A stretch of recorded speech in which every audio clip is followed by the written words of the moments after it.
ವೀಕ್ಷಕರೇ, ನಮ್ಮ ಚಳ್ಳಕೆರೆ ಟಿವಿಗೆ ಸ್ವಾಗತ. ಇಂದಿನ ಪ್ರಮುಖ ಸುದ್ದಿ.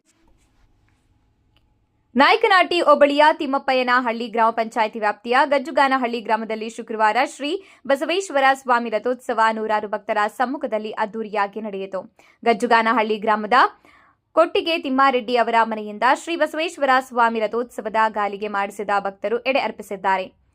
2:30 ಪಲ್ಲಕ್ಕಿಯಲ್ಲಿ ಉತ್ಸವ ಮೂರ್ತಿಯನ್ನ ಹೊತ್ತು ತಂದ ಭಕ್ತರು 3 ಸುತ್ತು ಪ್ರದಕ್ಷಿಣೆ ಹಾಕಿ ರಥದಲ್ಲಿ ಪ್ರತಿಷ್ಠಾಪಿಸಿದ್ರು. ನಂತರ ಮುಕ್ತಿ ಬಾವುಟ ಹರಾಜು ಪ್ರಕ್ರಿಯೆ ನಡೆಯಿತು. ಈ ವರ್ಷ ಗಜ್ಜುಗಾನಹಳ್ಳಿ ಗ್ರಾಮದ ದಾಸಯ್ಯ 5,000 ರೂಪಾಯಿಗೆ ಮುಕ್ತಿ ಬಾವುಟ ತಮ್ಮದಾಗಿಸಿಕೊಂಡಿದ್ದಾರೆ. ನಂತರ ಶ್ರೀ ಬಸವೇಶ್ವರ ಸ್ವಾಮಿ ರಥೋತ್ಸವಕ್ಕೆ ನಾಮಸ್ಮರಣೆ ಮಾಡುತ್ತಾ ಗ್ರಾಮಸ್ಥರು ರಥೋತ್ಸವಕ್ಕೆ ಚಾಲನೆ ನೀಡಿದರು. ಭಕ್ತರು ರಥವನ್ನ ಪಾದಗಟ್ಟೆವರೆಗೆ ಎಳೆದು ಪುನಃ ಮೂಲ ಸ್ಥಾನಕ್ಕೆ ಎಳೆದು ತಂದು ನಿಲ್ಲಿಸಿದ್ದಾರೆ. ರಥೋತ್ಸವಕ್ಕೆ ಡೊಳ್ಳು, ವೀರಗಾಸೆ ಕುಣಿತ, ಸೋಮನ ಕುಣಿತ, ನಂದಿ ಧ್ವಜ ಕುಣಿತ ವಿಶೇಷ ಮೆರುಗು ನೀಡಿದ್ವು. ಇದೇ ವೇಳೆ ಗ್ರಾಮದ ದೊಡ್ಡ ಬಾಲಯ್ಯ, ಬೋರಯ್ಯ, ತಿಪ್ಪೇಸ್ವಾಮಿ, ಜಯಣ್ಣ, ಓಬಯ್ಯ, ಪೋಸ್ಟ್ ಮ್ಯಾನ್ ಜಯಣ್ಣ, ಕನ್ನಯ್ಯ, ಶಂಕರ್ ಮೂರ್ತಿ, ಸೊಸೈಟಿ ನಾಗರಾಜ್, ಗ್ರಾಮ ಪಂಚಾಯಿತಿ ಮಾಜಿ ಅಧ್ಯಕ್ಷ, ಹಾಲಿ ಸದಸ್ಯ ಮಂಜಣ್ಣ, ಸದಸ್ಯರಾದ ಪ್ರೇಮಲತಾ, ಶಂಕರ್ ಮೂರ್ತಿ, ಪಾಲಮ್ಮ, ಬೋರಯ್ಯ, ಬಸಕ್ಕ, ತಿಪ್ಪೇಸ್ವಾಮಿ, ರಾಧಮ್ಮ, ಭೋಜರಾಜ್ ಸೇರಿದಂತೆ ಸಮಸ್ತ ಗಜ್ಜುಗಾನಹಳ್ಳಿ ಗ್ರಾಮಸ್ಥರು ವಿವಿಧ ಹಳ್ಳಿಗಳ ಭಕ್ತಾದಿಗಳು ಪಾಲ್ಗೊಂಡಿದ್ದರು.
ಜವಾಬ್ದಾರಿಯಿಂದ ಸ್ವಾಮಿಯ ಕಾರ್ಯದಲ್ಲಿ ಭಾಗವಹಿಸಿದ್ದೀರ.